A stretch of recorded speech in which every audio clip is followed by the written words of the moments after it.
स्वागत है सभी अभ्यर्थियों का वनडे मिशन यूट्यूब चैनल में।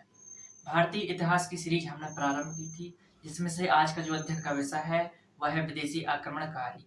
पिछली क्लासों में जो हमने देखा था, आइए उसका एक क्विक रिवीजन कर लेते हैं। हमने जो है कि 6ठी शताब्दी से 3री शताब्दी ईसा पूर्व तक का अध्ययन किया था। बात करते हैं 6 से 3री शताब्दी ईसा पूर्व का जो अध्ययन कर रहे थे, उसमें हमने देखा था कि 3 घटनाएं समांतर क्रम में चल रही थी। एक हमने देखा था धर्मों का उदय। इसमें जो है कि हमने जैन धर्म और बौद्ध धर्म के बारे में देखा। फिर हमने देखा मगध का उत्कर्ष और मगध के उत्कर्ष के बारे में हमने देखा हर्यक वंश के बारे में। हर्यक वंश के बाद हमने देखा था शिशुनाग वंश के बारे में, और शिशुनाग वंश के बारे में हमने देखा था नंद वंश के बारे में। और हमने इसकी जो तीसरी घटना थी उसको विभाजित किया था विदेशी आक्रमणकारियों में। और विदेशी आक्रमणकारियों में हमने इसे 2 पार्टों में डिवाइड किया था। एक तो था ईरानी आक्रमणकारी और एक तो था यूनानी आक्रमणकारी। तो आज जो हमारा अध्ययन का विषय रहेगा वह रहेगा विदेशी आक्रमणकारी। तो आइए हम लोग हेडिंग डाल देते हैं कि प्राचीन काल में विदेशी आक्रमणकारी या प्राचीन भारतीय इतिहास के विदेशी आक्रमण।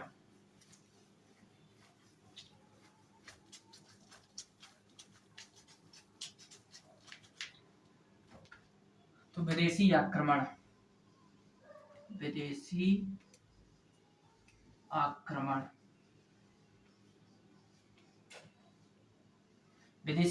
हम देख रहे हैं। सबसे पहले ईरानी आक्रमण सर्वप्रथम जान लेते हैं। ईरान में एक वंश था जिसका नाम था हकमनी वंश। जैसे अभी हमने पढ़ा ना, हर्यक वंश, शिशुनाग वंश, नंद वंश, उसी प्रकार ईरान में एक वंश था हकमनी वंश। और इसका जो संस्थापक था उसका नाम था कारुस। तो इस वंश का संस्थापक था। तो हमको ये वंश इसलिए पढ़ना है क्योंकि ईरानी शासक जो आक्रमण करें वो हकमनी वंश के हैं। तो इसी वंश के शासक थे। कारुस के बाद जो कालांतर इनका राजाओं का क्रम चलता रहता है, उसमें एक शासक का नाम आता है साइरस द्वितीय शासक का नाम मिलता है।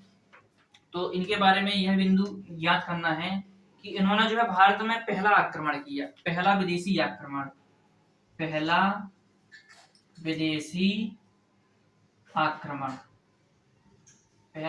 आक्रमण किसने किया? इन्होंने।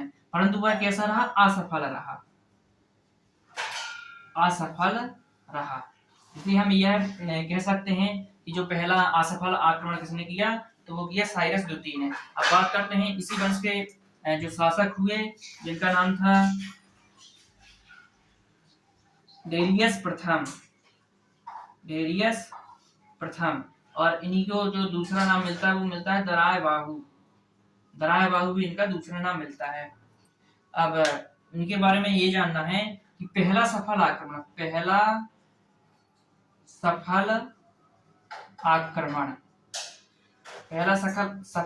इन्होंने किया। अगर आपसे सीधा सा क्वेश्चन पूछा जाता है कि भारत में पहला सफल आक्रमण किसने किया, अगर ऑप्शन में ईरानी, यूनानी और तुर्की वगैरह अगर ये दिए हैं, तो आप देखेंगे कि ईरानी जो है इन्होंने भारत में पहला सफल आक्रमण किया। और अगर आपसे शासक का नाम पूछा जाता है तो आप बोलेंगे डेरियस प्रथम या दराय बाहु, जिन्होंने जो है पहला सफल आक्रमण किया। अब इन्होंने किस क्षेत्र पर आक्रमण किया?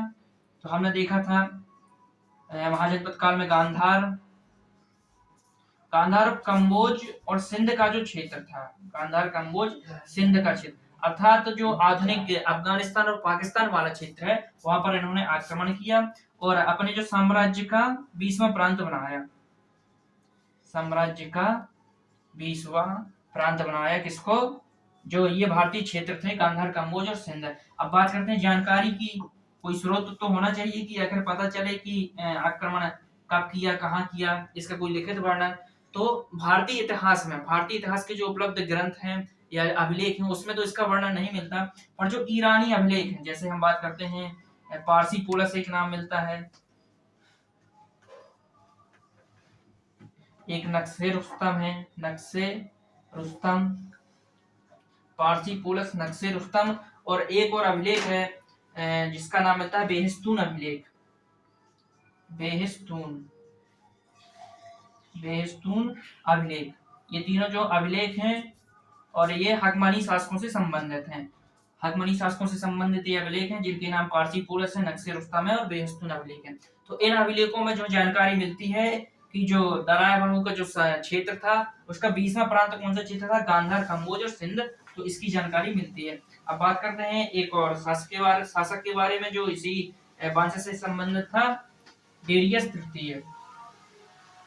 डेरियस तृतीय, डेरियस तृतीय, साइरस द्वितीय, डेरियस प्रथम जिसे दराय बाहु बोलते हैं, और डेरियस तृतीय। अब डेरियस तृतीय के बारे में हमको ये जानना है कि इसका युद्ध हुआ था, एक महत्वपूर्ण युद्ध हुआ था, और युद्ध किसके मध्य हुआ था, सिकंदर से। तो जो कि सिकंदर द्वारा पराजित, सिकंदर द्वारा पराजित, सिकंदर द्वारा इसको जो पराजित कर दिया था, और युद्ध का नाम अरावेला का युद्ध माना जाता है। अरावेला स्थान पर हुआ था, तो अरावेला का युद्ध, कहीं कहीं अरुवेला नाम भी मिलता है, तो अरावेला है अरुवेला के युद्ध में जो है सिकंदर द्वारा डेरियस को पराजित करके जो है ईरान का जिसका पुराना नाम इसका फारस भी मिलता है, तो फारस साम्राज्य, ईरानी साम्राज्य का जो है इसने अंत कर दिया। और सिकंदर जो है यूनान का निवासी रहता है, और वहां से यह फारस होते हुए और भारत में आक्रमण करता है। तो अब हम देखेंगे यूनानी आक्रमणकारी, तो आप इसकी स्क्रीनशॉट ले सकते हैं और नोट कर सकते हैं। यहीं से आगे कंटिन्यू भी कर देते हैं। अब हम बात करेंगे सिकंदर का, यहाँ आएगा तो ये हो जाएगा यूनानी आक्रमण, यूनानी आक्रमण। यूनानी आक्रमणों में हम देखेंगे कि केवल सिकंदर ही है जो आक्रमण करता है। तो सिकंदर के बारे में पहले थोड़े सा जान लेते हैं।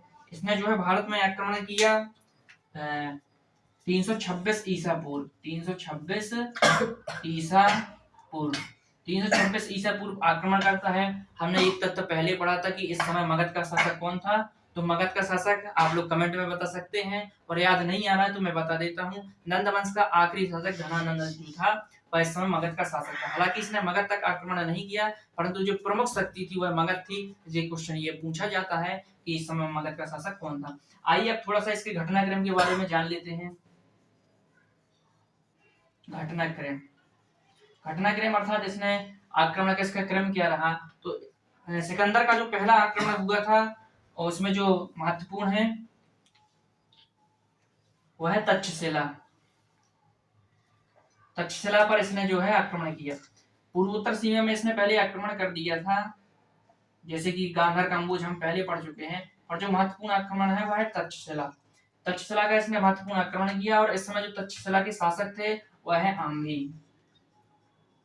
आम्भी, तो आम्भी ने आत्मसमर्पण कर दिया, आम्भी ने आत्मसमर्पण कर दिया, और जो है कि सिकंदर को इसकी जो आगामी विजय है उनमें सहायता देने के लिए ये मतलब राजी हो गया। तो इस प्रकार हम ये कह सकते हैं कि भारत के जो पहले गद्दार थे वह आम्भी थे, जिन्होंने किसी विदेशी को जो है अपनी सेवाएं उपलब्ध कराई। अब देखते हैं कि दूसरा आक्रमण जो है वह था पौरव राष्ट्र। पौरव राष्ट्र, पौरव राष्ट्र जो है कि ये झेलम नदी के किनारे अवस्थित एक राज्य था, जिसके राजा थे राजा पुरु। राजा पुरु, तो इनके मध्य एक युद्ध हुआ था जिसे हम झेलम, बेतस्ता और हाइडे स्पीच, हाइडे स्पीच के युद्ध के नाम से जानते हैं। हाइडे स्पीच का युद्ध, और यह युद्ध कब हुआ था, 326 ईसा पूर्व ही हुआ था। तो यह किसके मध्य हुआ था, सिकंदर और राजा पुरु के मध्य, जिसमें विजय कौन हुआ था, सिकंदर। विजय सिकंदर की हुई थी, और पराजित होने के उपरांत जो है पौरव जो राजा पुरु थे, सिकंदर, पौरव राष्ट्र, यहाँ के शासक कौन थे, पुरु, और है झेलम और जिसको प्राचीन नाम बेतस्ता मिलता है उस नदी के किनारे हुआ था। राजा पुरु के पराजित होने के उपरांत सिकंदर ने जो है कि इनके गले में तलवार रखी और इनसे पूछा कि बताइए आपके साथ क्या सलूक किया जाए। तो पूरा जो राजा पुरु थे उन्होंने बोला कि एक जीते हुए राजा को एक हारे हुए राजा के साथ जो करना चाहिए आप वही कर सकते हैं। तो जो सिकंदर था उसने खुश होकर, इस बात से खुश होकर ही पुरु का जो है राज वापस कर दिया था। अब बात करते हैं इसके बाद जो अगले अभियान रहे सिकंदर के, उसमें हमको एक मालव का नाम मिलता है, हमको मालव का नाम मिलता है। मालव के बाद बात करेंगे मशक का नाम मिलेगा, मशक का, और मशक के बाद एक मिलता है पाटन का, पाटन का। मालव, मालव के बाद मशक और मशक के बाद पाटन। तो पाटन के बारे में एक ये तथ्य जान लेते हैं कि यह जो है सिकंदर का अंतिम आक्रमण था, सिकंदर का अंतिम आक्रमण, सिकंदर का जो है अंतिम आक्रमण था। यहाँ कुछ तथ्य लिखेंगे अभी अपन।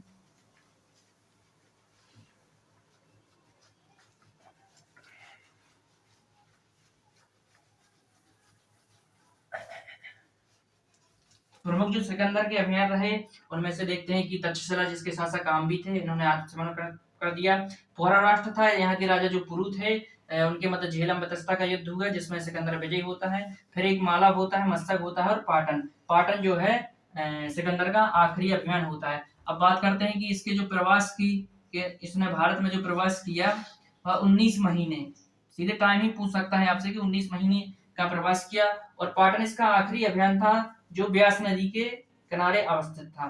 तो ये आपसे क्वेश्चन पूछा जा सकता है कि जो इसकी सेना थी वह कहाँ से वापस हुई, तो हम बात करेंगे कि ब्यास नदी, अर्थात सिकंदर की सेना ने जो ब्यास नदी को पार नहीं किया और ब्यास नदी से वापस लौट गई, अर्थात सिकंदर की वापसी, सिकंदर की वापसी कहाँ से, ब्यास नदी के किनारे से।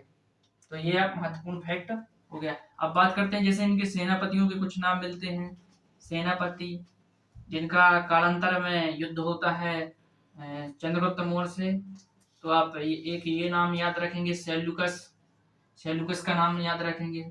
और एक मिलता है निर्याकस, निर्याकस जो है कि जल सेनापति था इनका,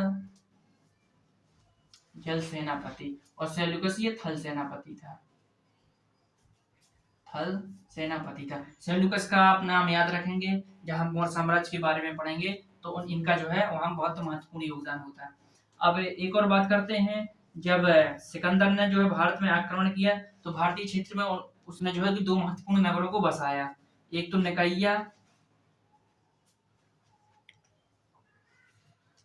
और एक इसके घोड़े का नाम था बहुकेफला, बहुकेफला, बहुकेफला। इन दो जो है कि महत्वपूर्ण नगरों को इसने बसाया है, तो ये भी आपसे क्वेश्चन पूछा जा सकता है।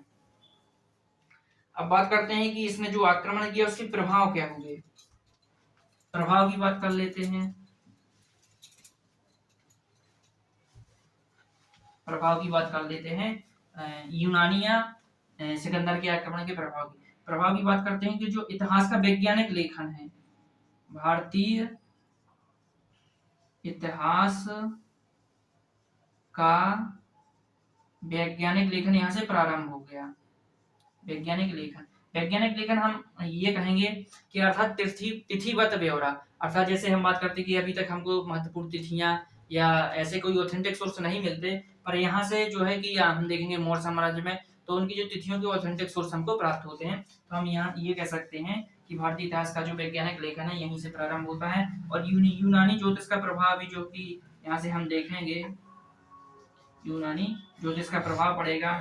और एक गांधार शैली का जो विकास होता है यहीं से, गांधार शैली का विकास, गांधार शैली का विकास, ये भी यूनान की एक हेलेनिस्टिक आर्ट होती है, जिससे यहाँ पर जो मूर्तिकला की एक शैली है, मूर्तिकला की एक शैली, गांधार शैली का विकास होता है। कुछ ईरानी जो आक्रमणकारी थे उनके भी कुछ प्रभाव हुए थे, वो भी देख लेते हैं, तो आप इनको नोट डाउन कर सकते हैं। यहाँ पर जो है कि हमारे जो है कि यूनानी आक्रमण समाप्त हो गए हैं, थोड़ा सा प्रभाव देख लेते हैं ईरानियों के प्रभाव देख लेते हैं। एक दो बिंदु हैं जिनके बारे में चर्चा करनी है। ईरानी प्रभाव हम देखेंगे कि अभिलेखों का चलन, अभिलेखों का चलन, अभिलेखों का चलन, जैसे हम देखेंगे कि अभी जो अगली क्लास होगी मौर्य साम्राज्य में, उसमें हम देखेंगे कि अशोक के द्वारा विभिन्न अभिलेखों के माध्यम से जनता को संदेश पहुंचाया जाता है, विभिन्न धर्म प्रचार प्रसार किए जाते हैं। तो जो प्रेरणा मिली है अशोक को अभिलेखों की, वह ईरानियों से मिली है। तो आपसे सीधा ही क्वेश्चन पूछा जाएगा कि अशोक के अभिलेखों का चलन किससे प्रेरित होकर हुआ है, तो ईरानियों से। और बात करते हैं कि स्त्री अंगरक्षक, स्त्री अंगरक्षक हम देखेंगे कि अभी चंद्रगुप्त जो है कि एक स्त्री दल का समूह अपनी पर्सनल अंगरक्षक के रूप में रखता है, तो वह भी इन्हीं से प्रभावित है। आग जलाना, आग जलाना, आग जलाना अर्थात जैसे हम देखते होंगे कि महाभारत रामायण या जो चंद्रगुप्त मौर्य वगैरह, जैसे हम कोई सीरियल देखते हैं तो हम देखते हैं कि उसमें एक कक्ष रहता है जिसमें आग जलाए हुए रखते हैं, तो उसकी प्रेरणा भी जो है कि ईरानी आक्रमणकारी इन्हीं से मतलब प्रेरित है। तो इस प्रकार हमने देखा कि संपूर्ण जो है ईरानी और यूनानी आक्रमणकारी लगभग हमारे समाप्त हो चुके हैं, जिसमें से हमने सिकंदर के बारे में देखा और ईरानी आक्रमणकारी जो है डेरियस प्रथम के बारे में देखा। चलिए, तो ये वाली क्लास यहीं पर समाप्त होती है। अगली जो क्लास होगी हम उसमें देखेंगे मौर्य साम्राज्य के बारे में। तो चलिए मिलते हैं अगली क्लास में। धन्यवाद।